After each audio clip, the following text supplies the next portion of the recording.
मेरा मानना है कि आज की तारीख में अजय, स्वदेशी का और आत्मनिर्भरता का मतलब है कि फ्यूचर टेक्नोलॉजीज में आपको पूरी तरह सेल्फ सफिशिएंट होना जरूरी है। और फ्यूचर टेक्नोलॉजीज में जब मैं कहता हूं, उसमें आ जाएगा आपका सेमीकंडक्टर चिप्स, उसमें आ जाएगा आपके आर्टिफिशियल इंटेलिजेंस, उसमें आ जाएगा आपके इलेक्ट्रॉनिक्स, कंप्यूटर्स, स्पेस। इन सब चीजों में आत्मनिर्भरता की जरूरत है, जो कि चीन ने करके दिखाया है। अब पता नहीं ये काला पैसा किसके काले पैसे की बात कर रहे हैं इन्होंने। आपको याद होगा 2015-16 में G20 के तहत इन्होंने बड़ा दावा भी किया था कि काले पैसे जो इंडिया से जो बाहर जो इलीगल मनी जाता है उसको पकड़ेंगे, इंटरपोल के जरिए उसको लोगों के एसेट्स बाहर से अंदर लाएंगे। तो ये कौन से काले पैसे की बात कर रहे हैं समझ में नहीं आया। या तो क्या ये बड़े बड़े कंपनियों का जो पैसा बाहर है उसकी बात कर रहे हैं, या पता नहीं कौन से काले पैसे की बात कर रहे हैं। और ये एक बड़ा क्राइसिस हमारे सामने खड़ा हुआ है। इसका तोड़ मोदी जी के पास नहीं है। बड़े बड़े जो कार कंपनियों को ले लो, रोबोट से कार, ज्यादातर रोबोट्स वहां पे काम करती है और उसमें रोजगार कम होता है।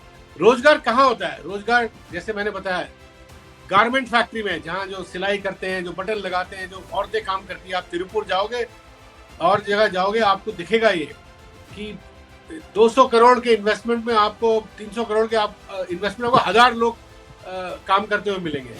कि हमारी इंडस्ट्री जो है, प्राइवेट सेक्टर जो है, वो R&D पे खर्चा नहीं करती, सरकार भी नहीं करती। तो एक उदाहरण देता हूँ, हमारे जो R&D में खर्चा होता है 0.6% ऑफ GDP और चाइना का है 3.5% ऑफ GDP, 5 गुना ज्यादा। और इसी वजह से चाइना आज टेक्नोलॉजी के क्षेत्र में सबसे आगे है और US के साथ दौड़ रहा है। नमस्कार साथियों, मैं अजय कुमार। राष्ट्रीय स्वयं संघ से जुड़े मेरे एक दोस्त ने मुझसे यह बात कही कि अमेरिका ने टैरिफ लगा दिया तो लगा दिया, कोई दिक्कत नहीं है, अब स्वदेशी का राज होगा।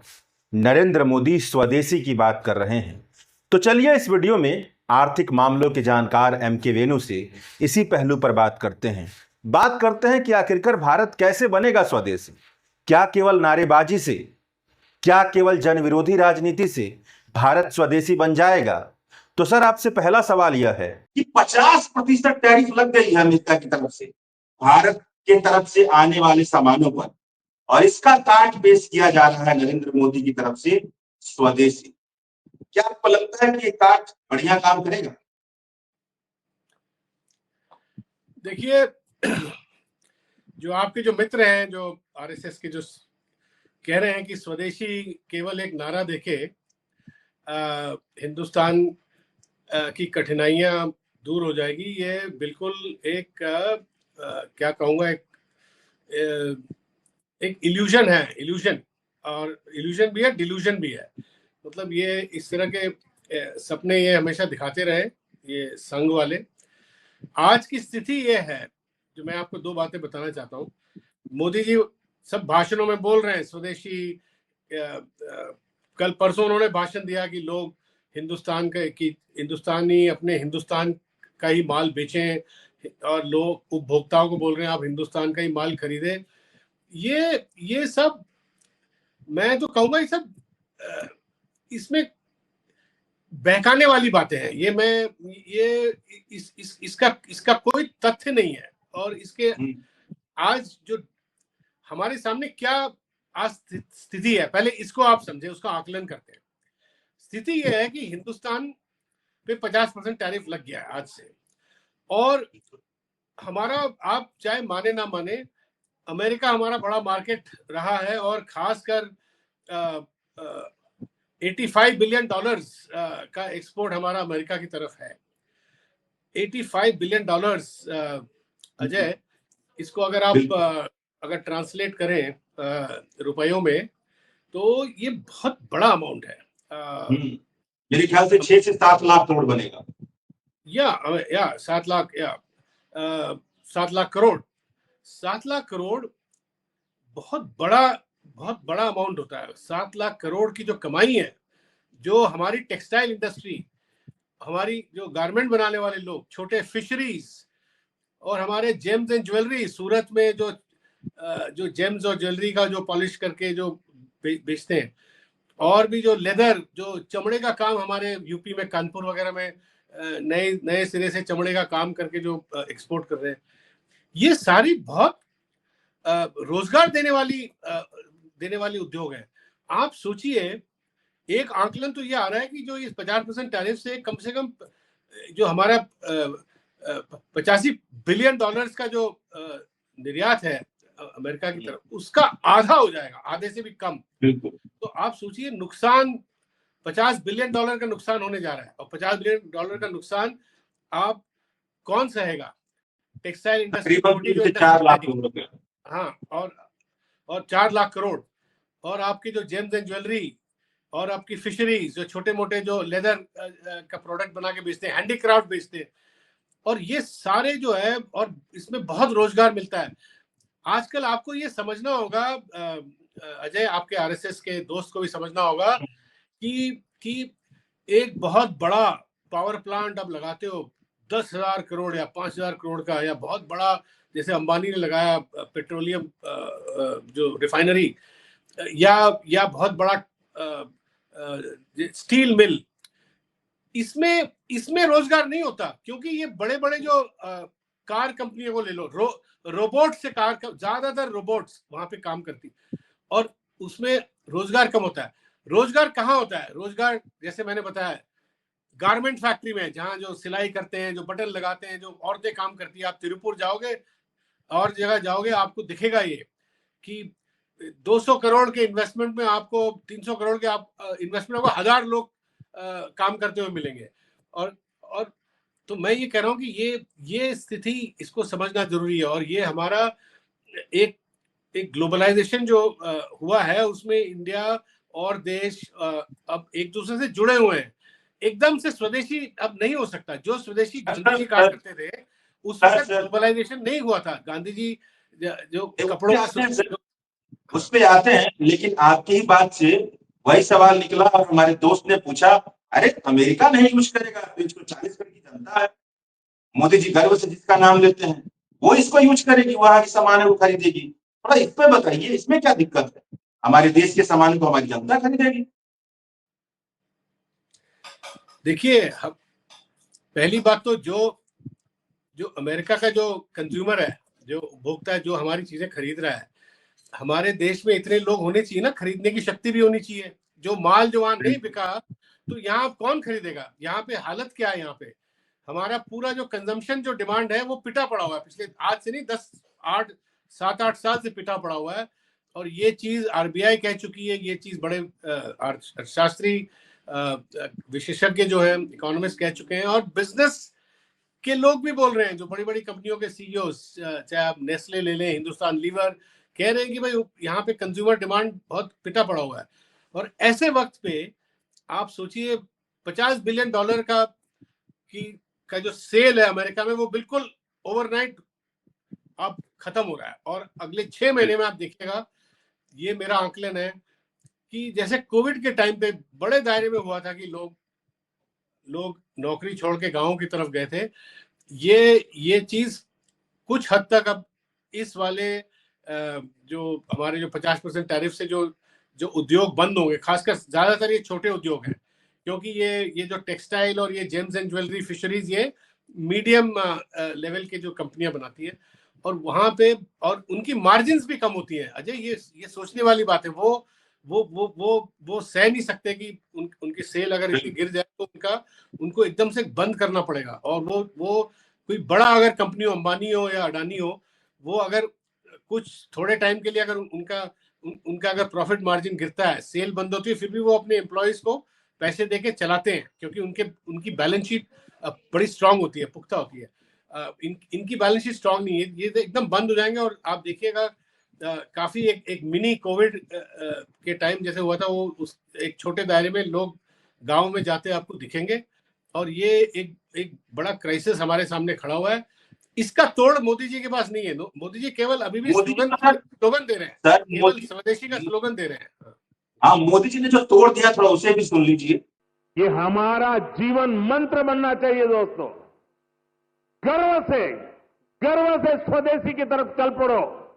तो उन्होंने जो तोड़ दिया, उनका कहना है कि स्वदेशी का मंत्र अपनाना है, और कहीं से भी इन्वेस्टमेंट आए, डॉलर में आए, पाउंड में आओ, काला रुपया हो या गोरा रुपया हो, सबको लाना है। और उसके बाद जो उत्पादन होगा वहां पर देशवासियों का पसीना बहेगा, देशवासी उसमें लगेंगे।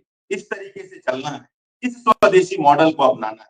तो थोड़ा इस पर बताइए। तो बहुत बढ़िया बात कह रहे हैं और हमारे आरएसएस के मित्र भी बहुत खुश हैं इस बात से। इस बात में दम लग रहा है आप? भाई मैं तो अजय कुमार, मैं इसको मैं केवल भाषण बोलूंगा और रेटरिक बोलूंगा। इस पे अब 11 साल निकाल दिए प्रधानमंत्री ने इस तरह की जो स्लोगनबाजी में। ठीक है, अगर कह रहे हैं तो देखते हैं अगले 3-4 महीने में, 6 महीने में क्या होता है, और देखते हैं किस तरह की स्वदेशी और किस तरह की आत्मनिर्भरता का हमारे देश में उसको प्रोजेक्ट किया जाएगा, और किस तरह की पॉलिसीज आएंगी। भाई सरकार पॉलिसीज तो लाए ना, कम से कम। इन्होंने अभी तक कोई ऐसी पॉलिसी में, कोई इंडस्ट्रियल पॉलिसी, कोई छोटे उद्योगों के लिए पॉलिसी अभी तक तो मैंने देखा नहीं। केवल एक स्टेटमेंट आया आरबीआई से 2 दिन पहले कि हम छोटे उद्योगों को जो ट्रम्प टैरिफ से, जो 50% टैरिफ से जिनको नुकसान होगा, उनकी नुकसान की हम भरपाई करेंगे। अब इसके बाद उसकी कोई डिटेल नहीं आएगी, किस तरह भरपाई होगी, किस तरह नौकरियां बचाई जाएगी। तो और सारी जो दुनिया के जो बड़े-बड़े जो रिसर्च ऑर्गेनाइजेशंस है, आईएमएफ ने भी कहा है कि कम से कम 50% टैरिफ अगर होगा, तो आईएमएफ ने भी बोला है कि कम से कम 1%, 1.5% तक जीडीपी नीचे गिर सकता है। तो अब देखना है कि भाई अब 1% अगर जीडीपी गिरता है अजय, तो बहुत बड़ा नुकसान है। 1% जीडीपी बहुत होता है। आप देखिए, $4 ट्रिलियन हमारा जीडीपी है, उसका अगर 1% लेंगे तो बहुत ज्यादा है। और ये भी तो देखिए सर, वो बात कर रहे हैं कि काला पैसा दिया, वो काला पैसा भी मांग रहे हैं। बोले आप इस बात को कह रहे हैं। अब भाई अब पता नहीं ये काला पैसा किसके काले पैसे की बात कर रहे हैं इन्होंने। आपको याद होगा 2015-16 में G20 के तहत इन्होंने बड़ा दावा भी किया था कि काले पैसे जो इंडिया से जो बाहर जो इलीगल मनी जाता है उसको पकड़ेंगे, इंटरपोल के जरिए उसको लोगों के एसेट्स बाहर से अंदर लाएंगे। तो ये कौन से काले पैसे की बात कर रहे हैं समझ में नहीं आया। या तो क्या ये बड़े बड़े कंपनियों का जो पैसा बाहर है उसकी बात कर रहे हैं, या पता नहीं कौन से काले पैसे की बात कर रहे हैं। नहीं, उनका जो संदर्भ है वो ये है कि इंडस्ट्री में काला पैसा भी लगे, उनको कोई दिक्कत नहीं है, काला पैसा भी लग जाए, बस उसमें जो रोजगार मिलना चाहिए, उसमें काम करने वाले जो उत्पादन में, वो देशवासियों का पसीना बहे। उनकी बातें कुछ इस तरह से निकल के आ रही है। उन्हें कोई दिक्कत नहीं है काला पैसा। मतलब ये तो अजीब सी पॉलिसी है। आप कल तक पिछले 10 साल से आप काले पैसे के ऊपर काले पैसे पे इतना बड़ा वॉर डिक्लेयर किए हुए थे और इतना प्रहार किया हुआ था, और काले पैसे को किस तरह हम टैक्स सिस्टम में लाना है। अब आप कह रहे हो कि काला पैसा से भी अगर रोजगार मिले तो ठीक है। तो मैं तो कहूंगा कि ये तो बड़ा एक कंफ्यूजन है, कंफ्यूज पॉलिसी है। या तो आप ये बोले कि या तो ये बोले कि आप काला धन लाए। अजय मैं बोल रहा हूँ पॉलिसी होनी चाहिए। आप ये बोलिए कि काला धन लाएंगे, पहले भी हुआ है, 1997 में हुआ है। काला धन आप लाए, डिक्लेयर करें और उसको इन्वेस्ट करें, और उस पे थोड़ा जो एमनेस्टी टैक्स लगता है, और उस टैक्स का इस्तेमाल हो सकता है कि छोटे उद्योगों के लिए उसको भी आप खर्च कर सकते हैं। मगर काले धन की भी एक पॉलिसी होनी चाहिए ना, आप काला धन ला के इन्वेस्ट करने की। अब केवल ये कह देना कि काला धन लाए तो भी चलेगा, ये कोई पॉलिसी नहीं है। इनकी प्रॉब्लम ये है, ये सरकार की प्रॉब्लम है कि ये चलते चलते पॉलिसी बनाते हैं, और वो पॉलिसी चलते चलते बदल भी जाती है, और भाषण में ऐसी बातें करते हैं जिसका अर्थ का अनर्थ निकल जाता है। ये उन्होंने बात कह दी। अब वही बात बताइए सर, स्वतंत्रता संघर्ष के आंदोलन से हम लोग स्वदेशी की बात सुनते आ रहे हैं, बढ़िया बात है। गांधी जी भी स्वदेशी की बात किया करते थे, स्वदेशी लागू, क्या दिक्कत है इसमें? ऐसा है अजय, गांधी जी का जो स्वदेशी का स्लोगन था, उसका एक अलग कॉन्टेक्स्ट था, उसका परिप्रेक्ष्य वो फ्रीडम मूवमेंट से जुड़ा हुआ था। और वो उस वक्त इतना इंटरनेशनल ट्रेड और ग्लोबलाइजेशन भी इतनी नहीं थी और लोगों डिपेंडेंस एक दूसरे पे इतना नहीं था, तो वो स्वदेशी जो उनका जो सॉल्ट सत्याग्रह और जो दूसरा जो कॉटन सूती अपना बनाना, वो एक अलग टाइम और अलग कॉन्टेक्स्ट था। आजकल स्वदेशी का क्या कॉन्टेक्स्ट है? जो प्रधानमंत्री आत्मनिर्भरता और स्वदेशी बोल रहे हैं, मेरा मानना है कि आज की तारीख में अजय, स्वदेशी का और आत्मनिर्भरता का मतलब है कि फ्यूचर टेक्नोलॉजीज में आपको पूरी तरह सेल्फ सफिशिएंट होना जरूरी है। और फ्यूचर टेक्नोलॉजीज में जब मैं कहता हूं, उसमें आ जाएगा आपका सेमीकंडक्टर चिप्स, उसमें आ जाएगा आपके आर्टिफिशियल इंटेलिजेंस, उसमें आ जाएगा आपके इलेक्ट्रॉनिक्स, कंप्यूटर्स, स्पेस। इन सब चीजों में आत्मनिर्भरता की जरूरत है, जो कि चीन ने करके दिखाया है। मैं आपको याद दिलाना चाहता हूं अजय, मैं कुछ 2-4 साल पहले मेरी जो स्वदेशी जागरण मंच, इन्हीं की ऑर्गेनाइजेशन है, उनके मैं को कन्वीनर से बात कर रहा था। हाँ, उनका नाम अश्विनी महाजन है, नाम भी बताता हूँ आपको। उन्होंने मेरे से कहा, ये 6-7 साल पहले की बात है, कि हिंदुस्तान को आत्मनिर्भरता टेक्नोलॉजी में होना बहुत जरूरी है। उन्होंने क्या कहा मेरे से, और मैं उनसे सहमत भी था, ये 2016-17 की बात है। उन्होंने कहा कि हमें इंडिया को अपना ही गूगल, अपना ही मतलब ट्विटर, अपना ही सोशल प्लेटफॉर्म, अपना फेसबुक बिल्ड करना चाहिए, क्योंकि चाइना ने बिल्ड किया है। चाइना ने अपने सोशल प्लेटफॉर्म बिल्ड किए, अपना गूगल, फेसबुक, यूट्यूब को चाइना में चलने नहीं देते, वो उन्होंने अपने क्रिएट किए। और उनका पूरा जो सिस्टम है, उन्होंने अपना सेमीकंडक्टर चिप्स इंडस्ट्री खड़ा करने, वो और अपना जो आर्टिफिशियल इंटेलिजेंस, ओपन एआई जिसे कहते हैं, ये उन्होंने खुद अपने आप किया है, और वो सेल्फ सफिशिएंट है आज। और उन्होंने अपनी खुद की जो ई कॉमर्स इंडस्ट्री खड़ी करी है, अलीबाबा, ये जो अमेजोन को पूरा कंपटीशन देती। मगर इंडिया में आप देखेंगे, इंडिया में टेक्नोलॉजी का डेवलपमेंट पिछले 11 साल में कुछ हुआ नहीं है। और इसका सबसे बड़ा उदाहरण आपको अभी दिखा, जब चाइना ने जो रेयर अर्थ मैग्नेट्स जो इलेक्ट्रिक व्हीकल्स में यूज होती हैं और मिसाइल्स में यूज होती हैं, डिफेंस सिस्टम में यूज होती हैं, उसका पूरा दुनिया में 80% उसका जो प्रोसेसिंग वो डोमिनेट करते हैं। इतना डोमिनेट करते हैं कि ट्रम्प साहब को भी उनको फोन करके उनसे मांगना पड़ा कि आप हमें प्लीज रेयर अर्थ मैग्नेट्स दीजिए। और बाद में चाइना ने वो ट्रम्प के साथ डील करी, उसको खोला, और ट्रम्प से कुछ काफी चीजें जो यूएस से भी उनकी मांग थी जो चाइना की, वो भी उन्होंने पूरा किया। चाइना ने यूएस को दिया और यूएस से लिया भी। अब इंडिया के पास इस तरह का कोई आज की तारीख में लेवरेज नहीं है। हम टेक्नोलॉजी में अभी थोड़ी वीक है। उसका मेन कारण अजय ये है कि हमारी इंडस्ट्री जो है, प्राइवेट सेक्टर जो है, वो R&D पे खर्चा नहीं करती, सरकार भी नहीं करती।